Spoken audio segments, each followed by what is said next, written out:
Olá, pessoal, tudo bem? Vamos lá então para a nossa segunda aula de legislação aplicada à engenharia de energia. Como a gente viu na aula passada, há um conjunto de leis, normas, né, que forma então o direito. Hoje nós vamos ver então quais são os ramos do direito. No primeiro momento, é importante a gente entender que existe o direito positivo. O que é isso? É toda a legislação que está em vigor. Então, existe sim uma parte negativa, que são as leis, decretos que não têm mais validade, que foram revogados. Então, a gente tem aqui a parte do direito positivo, que é tudo que está em vigor. Depois a gente tem a divisão entre direito internacional, público e privado, e direito nacional, que é do próprio país. Aqui, então, está todo o conjunto de leis do nosso país. Dentro disso, a gente pode dividir ainda em dois subgrupos: público, que é o direito constitucional, administrativo, penal, financeiro, judiciário e trabalhista. E privado, privado que diz a pessoa física. Então, o direito civil, o direito empresarial e o direito trabalhista. Veja que aqui são ramificações que tratam de direitos individuais, enquanto aqui trata de direitos coletivos. O constitucional, a gente viu na aula passada, ele é liderado pela Constituição Nacional, que é a lei máxima do país. Então, é o mais forte ramo do direito. Ele não pode ser contrariado de nenhuma outra forma. É a maior lei, a maior legislação. Está todo ele contido na Constituição Federal, reconhecida aí pela nossa federação. É nele que se encontram as determinações do que é permitido no país, o funcionamento, inclusive o ordenamento jurídico, seus poderes, sua unidade, suas divisões.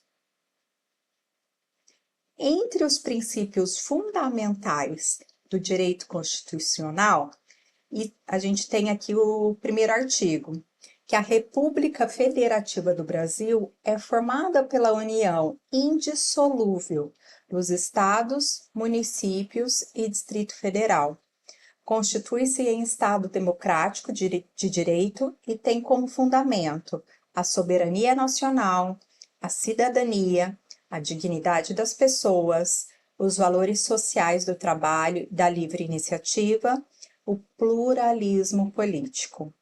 Então, dentro da nossa Constituição, é previsto que nós temos um ordenamento em toda a nação e que os estados, municípios, eles devem andar convergindo no mesmo sentido, né? A gente não tem leis opostas, ou, por exemplo, como a gente tem nos Estados Unidos, que inclusive o nome do país vem daí, né, que são estados independentes, onde cada estado tem uma determinação, né? Então aqui não, a gente é uma república federativa, então unidade. Nós temos como premissa a unidade da nação. Ao mesmo tempo, a gente tem aqui, ó, no nosso quinto item, o pluralismo político. Então, é previsto na nossa Constituição que a gente tenha diferentes ideologias, diferentes modos de ver, entender e agir na política. Veja no destaque o parágrafo único. Todo poder emana do povo, que o exerce por meio de representantes eleitos diretamente nos termos dessa Constituição. Então vejam que na nossa Constituição ela reforça que nós temos o nosso poder, né, de decisão. O poder emana do povo. Então, cada um dos representantes que estão lá no Congresso, né, no Poder Legislativo, Judiciário e Executivo, eles devem representar cada um de nós. Administrativo trata das relações entre o Estado, a administração da coisa pública, sua forma de contratar, seus poderes e deveres, as delegações possíveis e suas formas. Ou seja, aqui a gente está falando da máquina pública. Direito administrativo está relacionado aos serviços públicos. A gente tem como princípios da administração pública a legalidade, não se pode fazer qualquer ação que não seja legal, que esteja dentro da lei, né? Que não esteja dentro da lei. A impessoalidade, não se pode privilegiar, né? Um parente, uma empresa de conhecido. A moralidade, né? Então, deve-se sempre ter ações baseadas na moralidade, a publicidade e transparência e a eficiência.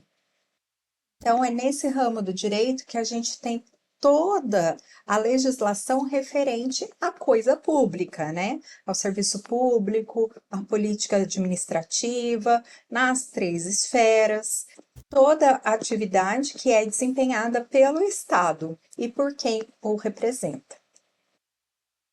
Dentro das organizações públicas, a gente pode dividir entre administração direta, que são o poder executivo dos municípios, estado, Distrito Federal, ou a administração indireta, que são os consórcios públicos, as autarquias, as fundações, empresas públicas e sociedade de economia mista. Outro ramo do direito é o direito penal. Ele trata de prevenção e repressão da violência e criminalidade.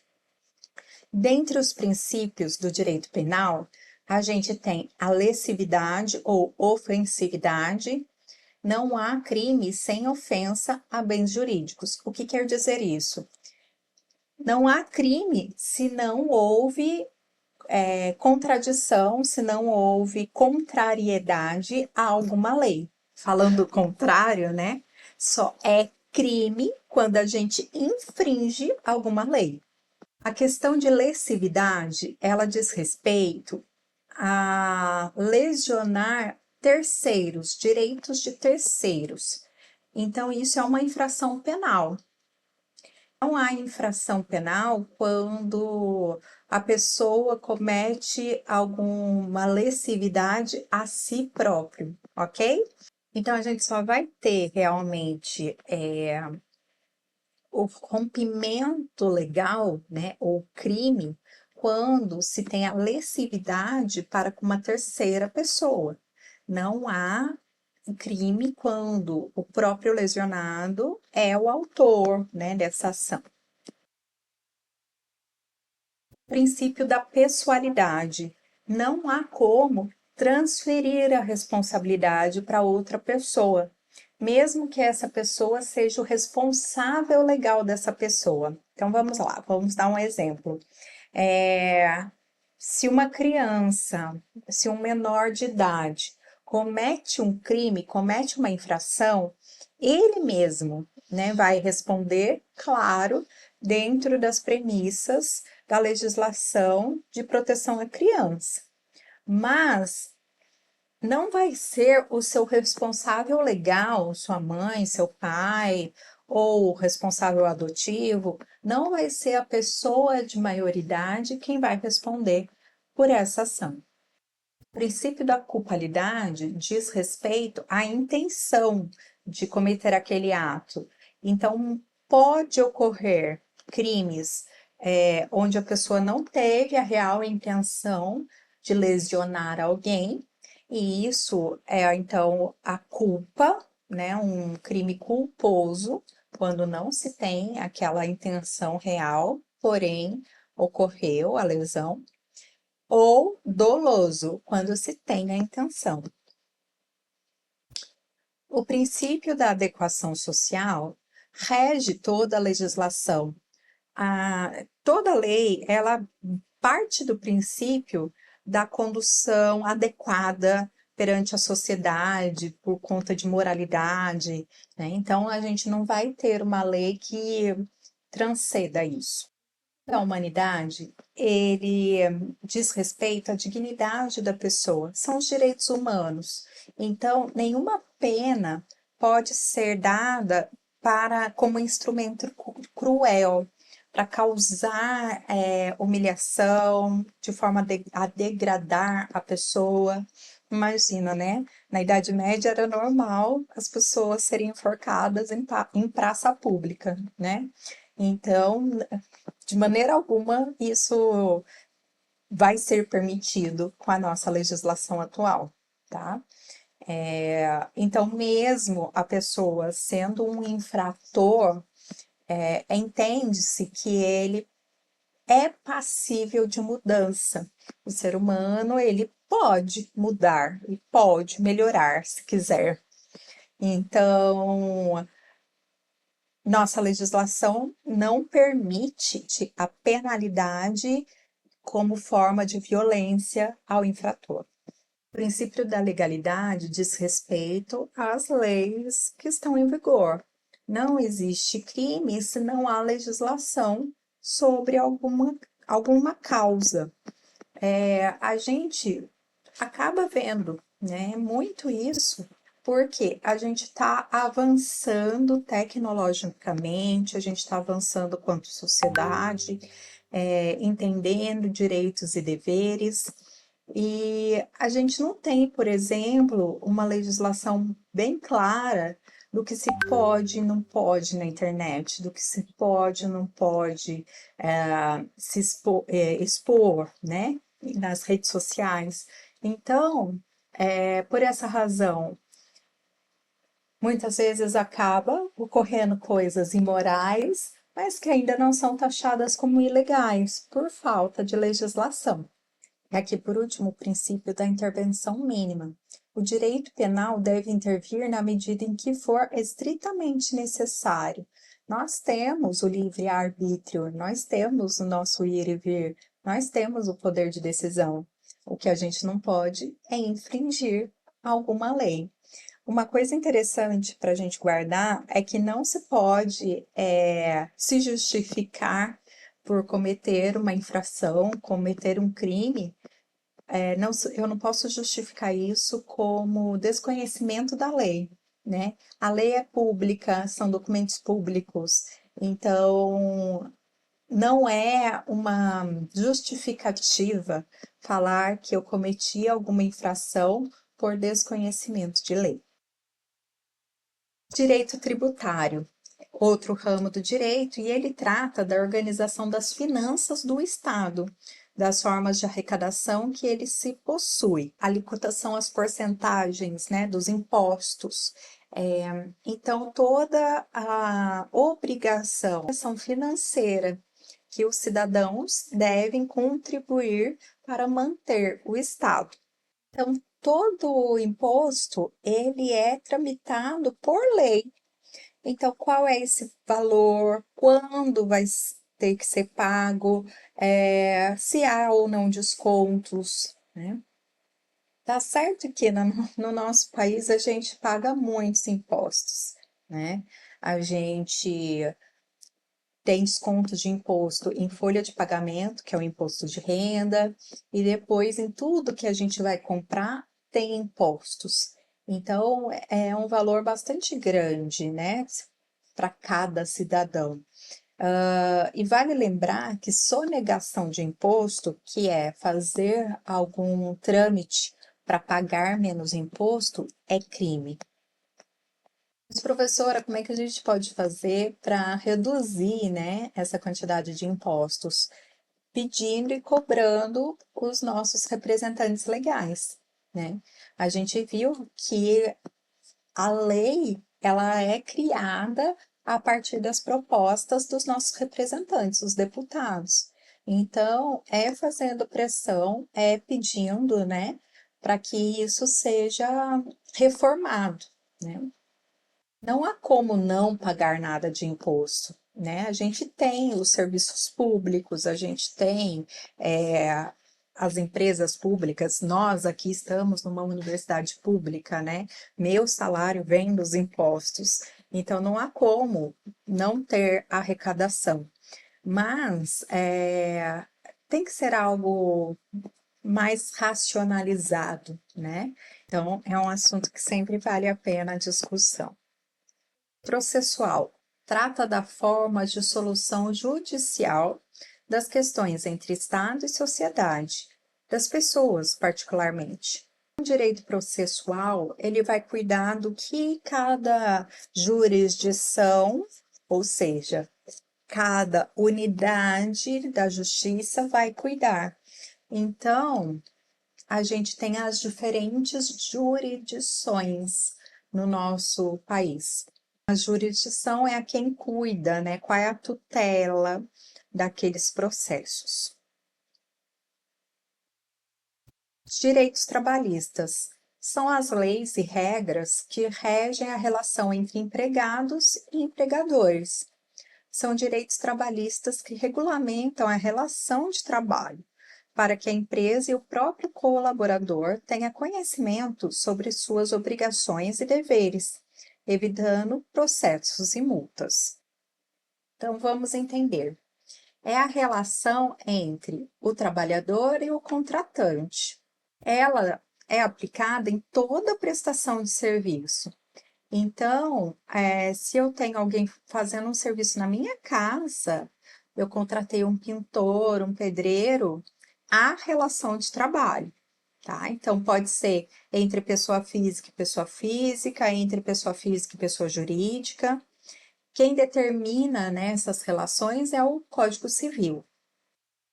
Agora, quando a gente está falando de uma empresa, né, a gente tem um empresário, um empregador, que emprega um funcionário, aqui a legislação é um pouco mais restrita. Há uma série de requisitos que devem ser cumpridos. Essa relação de trabalho, ela é regida pela CLT. O que é a CLT? É o Código de Leis Trabalhistas. Então, é aqui que a gente tem os direitos previstos para os empregados. 13º, férias remuneradas depois de um ano de trabalho, folga semanal, né? Atualmente, inclusive, a gente está, né, passando pela discussão da escala 6x1 para reduzir, né, aumentar um dia de folga e tornar 5x2. Então, são questões importantes, o direito do trabalhador, né? Entre os tipos de emprego, nessa caixinha aqui a gente tem a relação autônoma, né? Quando a pessoa ele abre uma empresa, a gente vai ver os tipos de empresa daqui a pouquinho.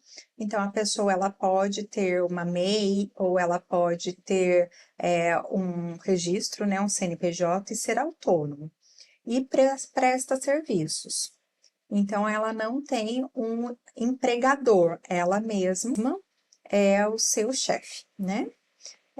Trabalho eventual é quando a gente não tem uma regularidade. Então, como eu dei exemplo de um pintor, né, que vai fazer uma manutenção na minha casa, eventual, né, de vez em quando. Avulso, né, bem similar. Então, eu contrato para aquele tipo de serviço. O estágio. O estágio é um tipo especial, né, de relação entre o empregado e o empregador.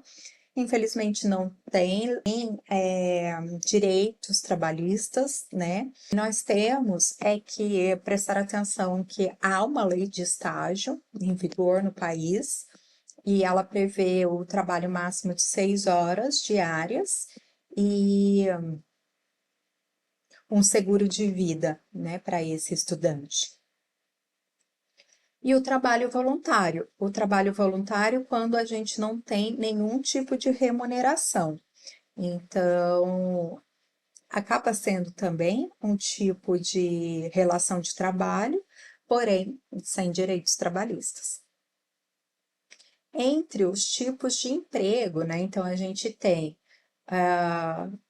serviços urbanos, rural, doméstico, o aprendiz em domicílio e o temporário. O direito civil, ele trata da regulamentação da atividade civil, das formas de contratar e dos direitos que as pessoas têm sobre as coisas. Então, o direito civil, ele começa quando começa a vida, quando existe uma pessoa, né? Inclusive há uma discussão, né, e é polêmico, inclusive a questão do aborto, né?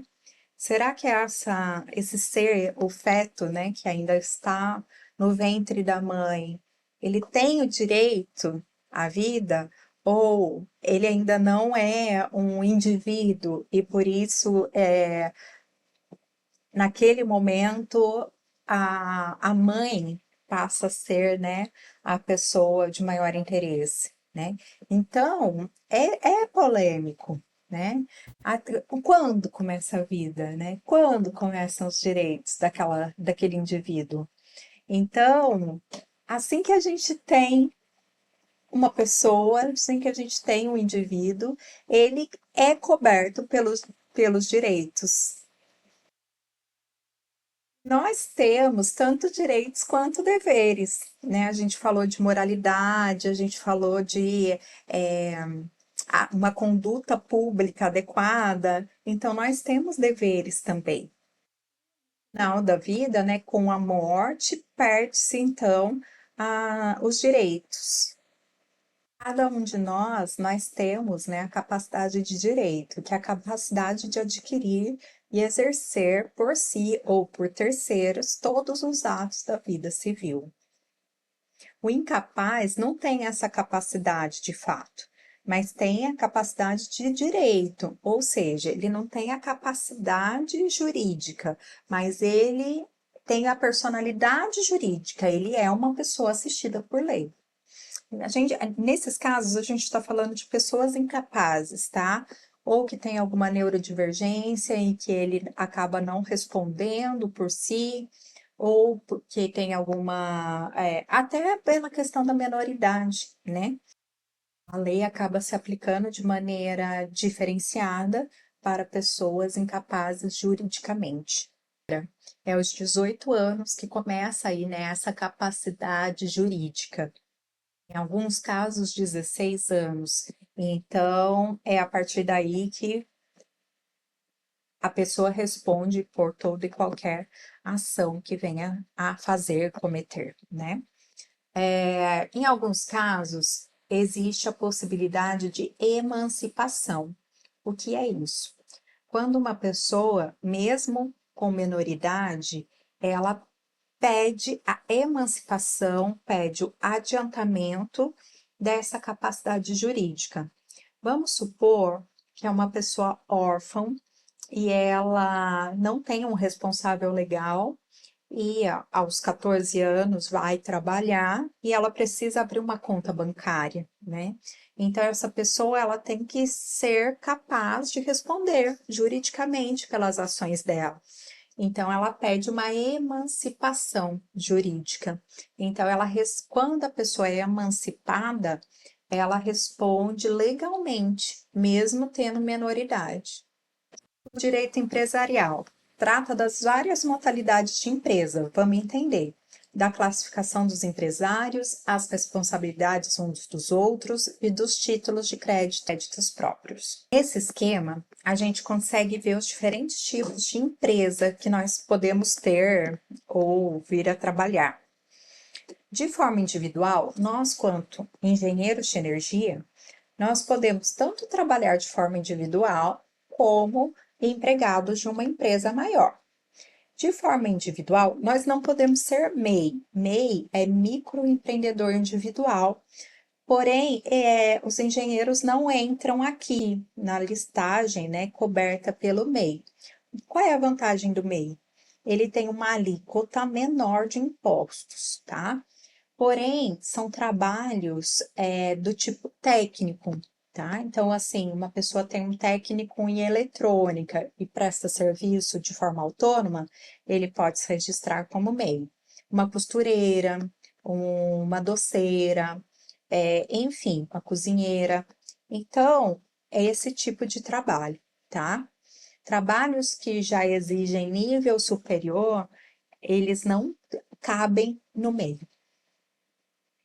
Mas a pessoa pode ser um empresário individual, um EI, ou um EIRELI, empresa individual, ou seja, o dono é o único empregado de responsabilidade limitada. Qual é a vantagem, né, de se ter o registro? Primeiro, que para você prestar um serviço, você precisa ter a sua empresa aberta, você precisa ter um CNPJ, porque é preciso fazer emissão de nota fiscal. Como é que a gente sabe, né? Como é que o governo sabe quanto deve pagar de imposto? Por base nas notas fiscais que são emitidas para cada atividade, para cada serviço que é prestado. Então, ali vai ter o valor, né? E com base naquele valor, então a alíquota, a porcentagem que é destinada como imposto. Esses três, eles pagam então o que a gente fala de imposto simples nacional. É uma alíquota menor, né? Mais barata. Então, o MEI, ele só pode ser caracterizado como MEI quem ganha até R$ 81 mil por ano. Como EI e EIRL, a gente pode ter dois tipos de tributação. A ME, que é média empresa, até 360 mil por ano, e EPP, que é empresa de pequeno porte, entre 360 e 4,8 milhões por ano. Então, a classificação da tributação é de acordo com o montante que se ganha, né, na prestação de serviço anualmente. Essas são as formas individuais de trabalho. Quanto sociedade, quanto empresa maior, onde a gente tem um empresário e tem empregados, a gente tem a empresa de sociedade limitada, a LTDA, e a sociedade anônima. Aqui, o limitado é porque se conhece todos os sócios, sabe-se quem são, né? Por isso limitada. Na sociedade anônima, nós não necessariamente conhecemos fisicamente todos os donos. Essa empresa, ela está no mercado aberto, então ela pode vender cotas da sua participação. Grandes empresas, né, multinacionais ou nacionais de grande porte, vendem suas ações na Bolsa de Valores. Então, pessoa física, posso comprar uma cota de uma grande empresa, né? E assim dividir lucros e dividendos. Aqui, nas empresas que são compostas por sociedade, a tarifa, a alíquota, né, da tributação é maior. Então, existe o lucro presumido para empresas que faturam até 78 milhões por ano, e lucro real, que são aquelas que ganham mais de 78 milhões por ano. O que é importante frisar, gente, que nós, como engenheiros, mesmo se a gente trabalhar de forma individual, mas prestando serviço para alguém, a gente tem que abrir um CNPJ. Então, a gente deixa de ser pessoa física e passa a ser pessoa jurídica. O que é importante? Entrar em contato com um contador e verificar qual é o melhor tipo de empresa para você. Dar serviço sem ter CNPJ cadastrado é uma infração e corre o risco de perder os direitos profissionais. Bom, pessoal,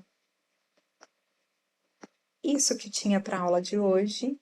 Qualquer dúvida, me mandem e a gente vai conversando. Um abraço, não esqueça de responder o questionário. Até mais!